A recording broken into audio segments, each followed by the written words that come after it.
in Los Angeles, California in recent days is shameful.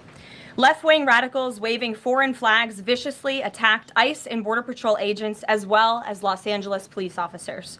These criminals injured police, threw rocks at police cars and officers, burned vehicles, shut down freeways, and lobbed Molotov cocktails, all because the Trump administration was removing violent criminal illegal aliens from the city.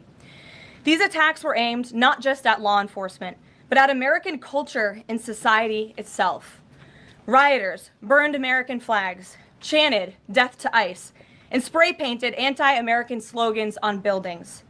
But President Trump will never allow mob rule to prevail in America. The most basic duty of government is to preserve law and order, and this administration embraces that sacred responsibility. Democrats like Governor Gavin Newsom and Mayor Karen Bass shamefully failed to meet their sworn obligations to their citizens. They didn't have the courage to do the right thing and protect law-abiding Californians from rioters. That's why President Trump deployed the National Guard and mobilized Marines to end the chaos and restore law and order. The mob violence is being stomped out. The criminals responsible will be swiftly brought to justice, and the Trump administration's operations to arrest illegal aliens are continuing unabated. When the initial immigration enforcement actions took place on June 6th, Mayor Bass took to social media to say she was deeply angered by what has taken place. Mayor Bass then embarked on one of the most outrageous campaign of lies this country has ever seen from an elected official, blaming President Trump and brave law enforcement officers for the violence. She accused heroic American immigration and customs enforcement officers targeting illegal alien murderers, rapists, and pedophiles of, quote, sowing terror in communities and disrupting basic principles of safety in our city. Around the same time, Governor Newsom claimed that immigration enforcement actions were causing chaos. That's how radical Democrats have become. Their opposition to President Trump has forced them to side with illegal alien criminals in their communities and violent rioters and looters over law enforcement officers who are just doing their jobs. Mayor Bass and Governor Newsom fanned the flames and demonized our brave ICE officers. Instead of defending their city and their state, Karen Bass and Gavin Newsom claimed that in order for the riots and the violence to stop, ICE needed to leave and immigration raids must end. In other words, the position of the Democrat Party is that the federal government is not allowed to enforce our laws and to arrest and deport illegal alien criminals. They're attempting to use a violent mob as a weapon against their own constituents to prevent the enforcement of immigration law. This is deeply un-American and morally reprehensible. President Trump received a clear mandate from voters to reverse the illegal invasion ushered in by Joe Biden's open border and to end the lawlessness represented by Karen Bass in Gavin Newsom's California. President Trump promised to carry out the largest mass deportation campaign in American history, and left-wing riots will not deter him in that effort. Sanctuary cities and states will no longer be allowed to shield illegal criminals from deportation. Just take a look at some of the illegal monsters who were taken off the streets in Los Angeles in recent days. A Vietnamese national, a known gang member with a conviction for second-degree murder. A Mexican national with convictions for child molestation who was armed with a dangerous weapon and had previous arrests for robbery and domestic violence. A Filipino national with convictions of rape, assault, burglary, and theft. A Mexican national convicted of statutory rape, narcotics violations, and hit and run. A Nicaraguan national with convictions for domestic violence and hit and run, and a previous arrest for willful cruelty to a child. And an illegal alien from Mexico who was arrested after allegedly throwing a Molotov cocktail at law enforcement officers during the Paramount riots on Saturday. He is now being charged with attempted murder. Law-abiding American citizens do not want these public safety threats living in their communities, no matter what Democrats like Karen Bass and Gavin Newsom may claim. And let this be an unequivocal message to left-wing radicals in other parts of the country who are thinking about copycatting the violence in an effort to stop this administration's mass deportation efforts. You will not succeed.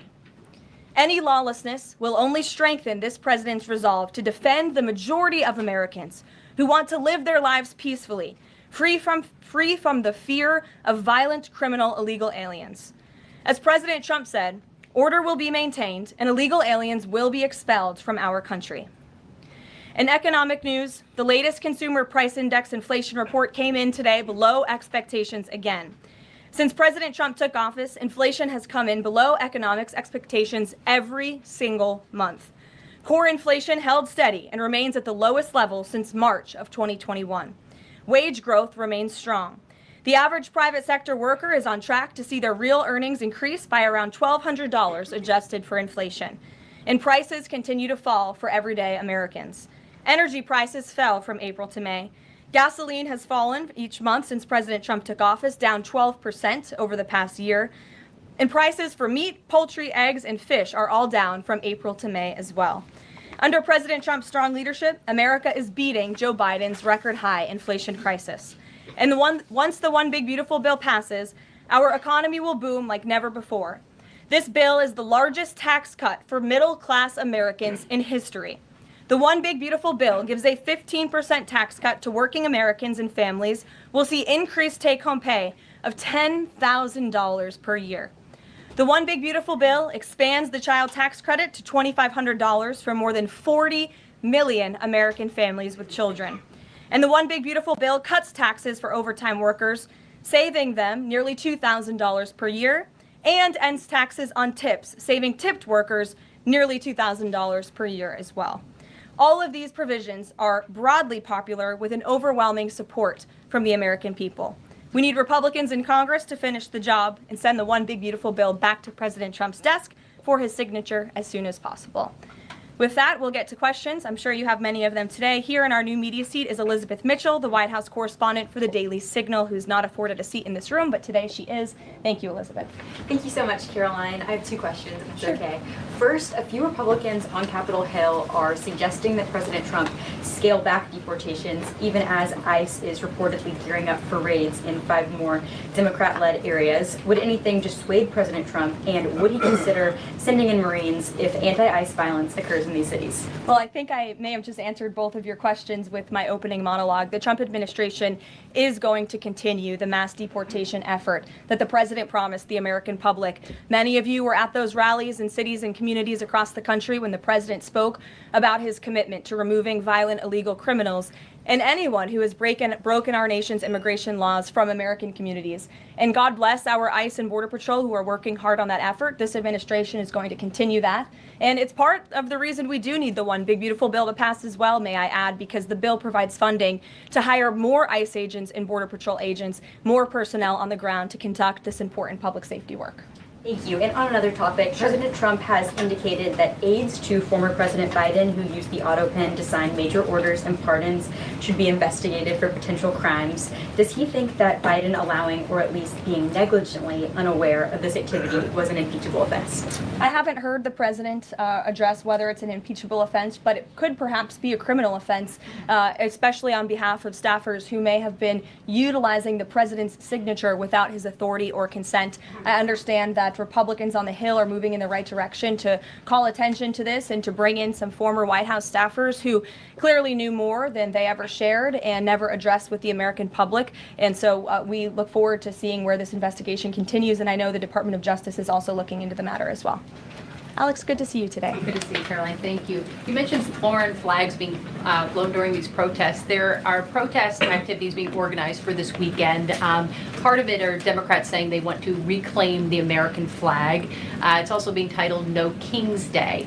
Does the president see himself as a king, and does the White House expect to see American flags being flown during these protests this weekend? The president views himself as the president of the United States of America. This is a constitutional republic, and we want to see all of our citizens be proud of the country in which they are given the privilege and the blessing to live. And I think that those images of foreign flags being waved with by illegal criminals and by violent rioters in the face of cars blowing up and of flames in the city. I have photos of that here to show you.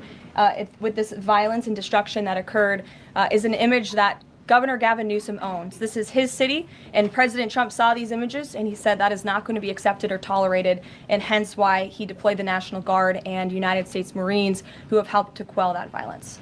If I can ask another. Sure.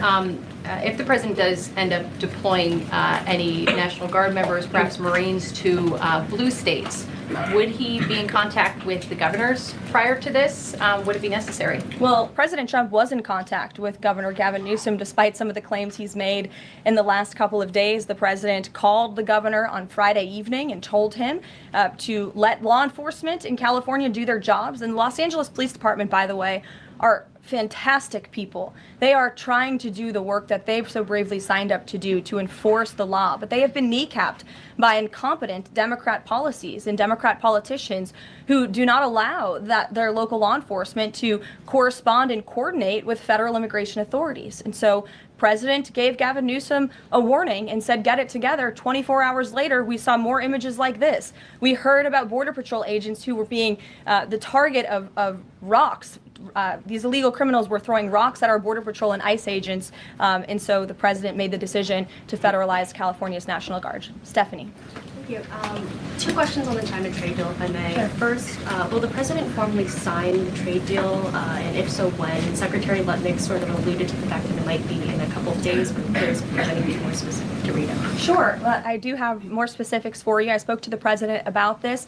He spoke to his trade team, who did a fantastic job negotiating this on behalf of the United States and meeting with their Chinese counterparts. The president is talking to them about the details of it now. But what the president heard, he liked. China has agreed to open their markets to the United States separately of this deal. And when it comes to this deal, we're going back to the terms that were agreed upon in Geneva for the release of some of those critical minerals and the magnets from China to the United States. And we have agreed to fully comply with the Geneva Agreement as well. So the president is reviewing the details of that with his trade team now, and you'll hear more from him, I'm sure. And then the second question, on tariffs, Secretary Leavitt suggested that the tariffs would remain unchanged with China. I'm wondering if there's any room for them to negotiate even lower, or if this is the floor.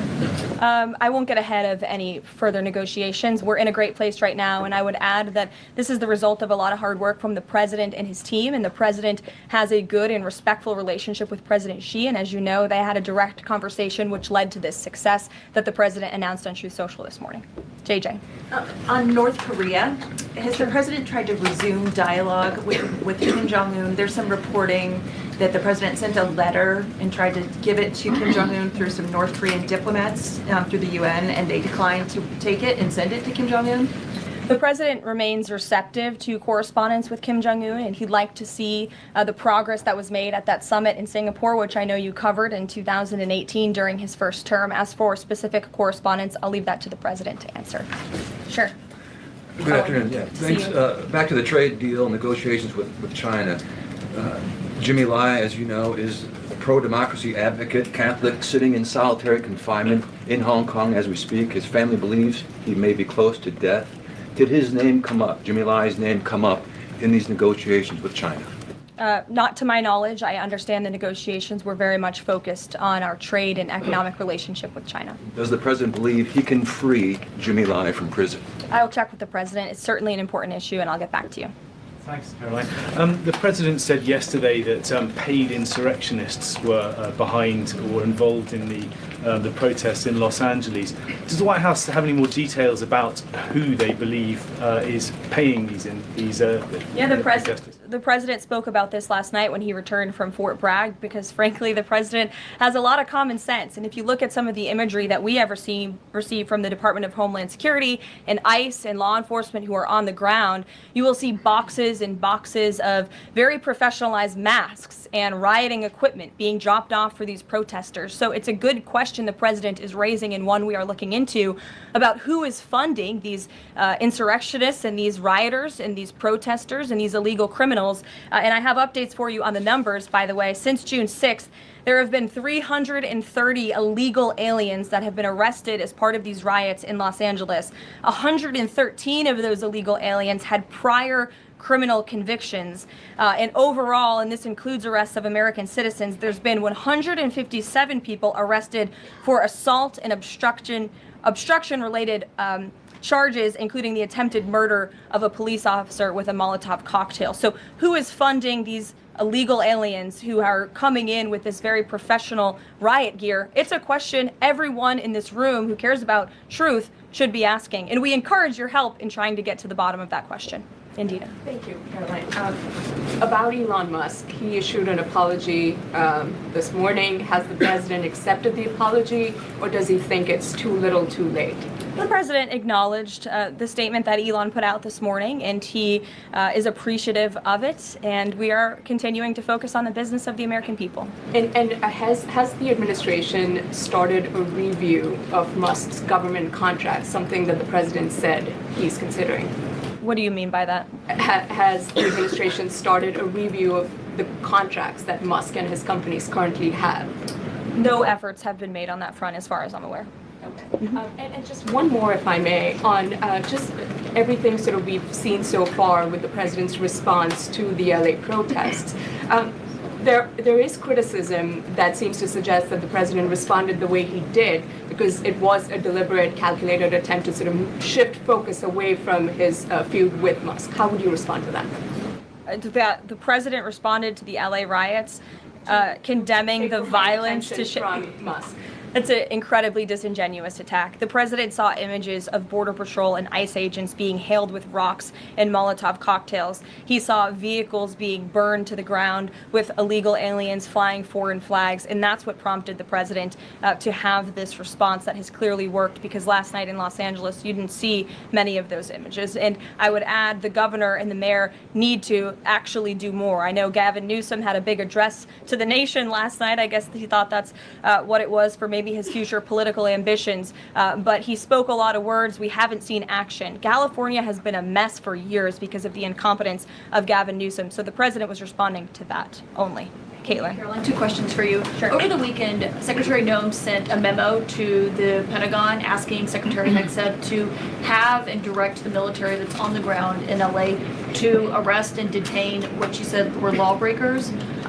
Is the president okay with that? And under what authority would the members of the military be able to arrest people inside the United States? I can't speak for a letter that came from the Department of Homeland Security. I can't speak for the president and what's currently happening on the ground now. And as you know, the president federalized the National Guard under U.S. Code 10, which he has the authority to do. And our United States Marines and the National Guardsmen and women who are on the ground right now are helping to create a peaceful environment for ICE and Border Patrol, who were being, again, hailed with rocks, who were being violently and viciously attacked. They needed reinforcements, and so our United States Marines who are on the ground are providing those reinforcements to ensure the environment is peaceful so that these raids and deportations can continue. But he realizes they can't actually arrest people unless he invokes the Insurrection Act, which, I mean, seemingly was not something that was in Secretary Noem's memo, a clear distinction she did not make there. Again, you're trying to conflate a letter that was sent to the Department of Homeland Security to the president's legal authority. The president understands the legal authority that he invoked, and that's the current situation right now. When it comes to federalizing the National Guard, what is the specific criteria that the president is using for when he's deciding to do that, and in which states? The president was asked and answered this yesterday. He wants to see an end to the chaos and the violence. He doesn't want to see law enforcement officers being attacked. He wants to see peace. He wants law-abiding Californians to be able to bring their kids to school, to be able to go to work without seeing this violence in the streets. That's what the president's hoping for, and that's why he's taken this action. John. Thanks a lot, Caroline. Two questions on two separate topics. One has to do with the military parade taking place here in Washington this weekend. There's a lot of security around the White House complex, around the Capitol complex, even along the tidal basin. Is that just proactive? Are you expecting anything in particular in terms of unrest like we've seen in Los Angeles? These are proactive security measures to protect those marching in the parade, many of whom will be veterans and our brave men and women in uniform and Gold Star families. There's going to be military families from around the country who are flying into this parade. And of course, it's to protect the spectators who will be enjoying this incredibly patriotic show on Saturday. And I hope you all join us there. And then secondly, Secretary Pete Hegseth testified on the Senate side of the Capitol today. Yes. And he was asked about America's the administration's view of Vladimir Putin's intentions. And specifically, it was asked whether or not his intentions go beyond, his territorial ambitions go beyond Ukraine. When that question was posed to the chairman of the Joint Chiefs of Staff, General Kane replied that he does believe that his territorial ambitions go beyond Ukraine. But Secretary Hegseth says it's not clear at this point. How does the president view this issue? President has spoken on this. He said, as he calls it, he believes Ukraine was always the apple of Putin's eye. And he made it very clear to Putin in his first term not to invade Ukraine. Putin didn't invade Ukraine because of President Trump's peace through strength foreign policy agenda and the effective deterrence policies that he implemented in the first term. Unfortunately, because of the weakness and incompetence of the previous administration, Vladimir Putin made the decision to invade Ukraine. And now we have this brutal war, which the president is working very hard to end. Jasmine. Thanks so much, Caroline. The president warned that any protests on Saturday would be met with force. Can you clarify what kind of protest President Trump does support or find acceptable? The president absolutely supports peaceful protests. He supports the First Amendment. He supports the right of Americans to make their voices heard. He does not support violence of any kind. He does not support assaulting law enforcement officers who are simply trying to do their job. It's very clear for the president what he supports and what he does not. Unfortunately for Democrats, that line has not been made clear, and they've allowed this unrest and this violence to continue, and the president has had to step in. What question? So if there were peaceful protests on Saturday for the military parade, President Trump would allow that? Of course the president supports peaceful protests. What a stupid question. Raquel. Thank you so much, Thank you, Caroline.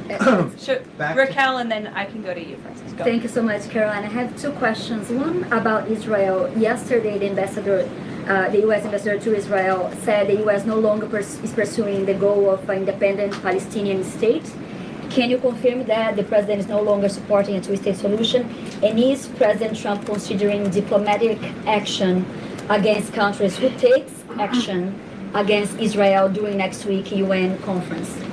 Right now, the president views the situation in Israel and Gaza as deeply unfortunate and needing to end. And the president is realistic about the current state of affairs in this region of the world. And that's why the president has said the number one focus and priority of the administration is to release all of the hostages from Gaza and to end this conflict as soon as possible. The administration is still pushing very hard for the release of all the hostages. And as for what happens next, clearly Gaza is an uninhabitable place. It needs to be rebuilt with the help of our Arab partners, and the president wants to see that happen as well. Take a couple Just more. one on the G7 engagement. President Trump is traveling there on Sunday. Other presidents beyond the G7 leaders are also going. President Lula from Brazil, President Sheinbaum from Mexico, and President Zelensky from Ukraine are also going. Do you have confirmation if President Trump is meeting any other leaders on the sideline of the G7? Yes. To know about the Lula engagement in Lula. I can confirm there will be quite a few bilateral meetings between the president and other foreign leaders. The White House is still working very hard to finalize that schedule, and we will provide that for you as soon as we have it. Great. Thanks, Caroline. Just back to the China trade deal, can you talk about the status of the export controls that the U.S. imposed? Are those no longer being imposed? We are fully complying with the Geneva Agreement. Go ahead. Sure. Thanks, Caroline. One foreign question for you and one domestic. The foreign, the president, of course, has said he would lift sanctions on Syria. Is there an executive order coming along soon to go do that? And is the president planning to try to get involved in any kind of a peace agreement between Israel and Syria that would disengage those two?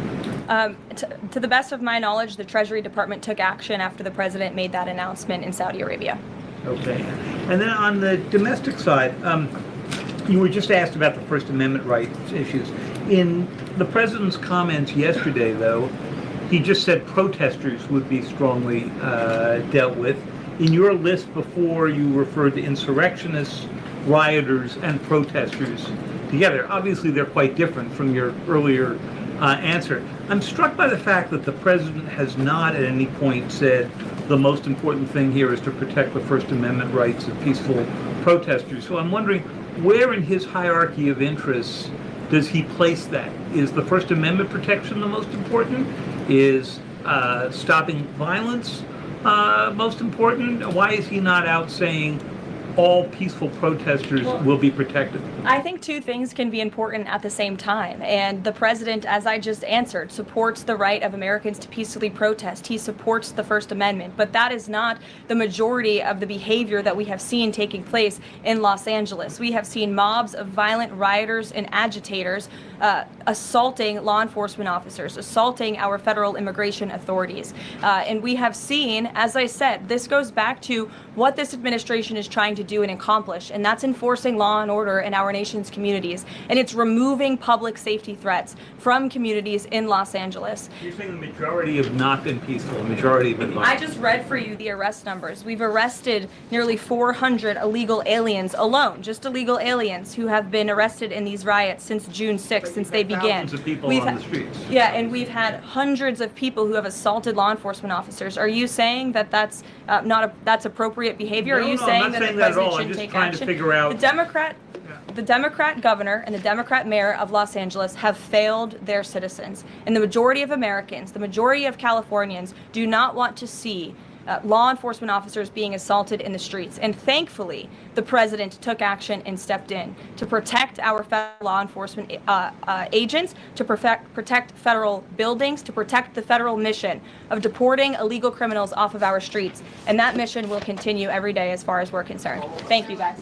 Thank you, Karoline.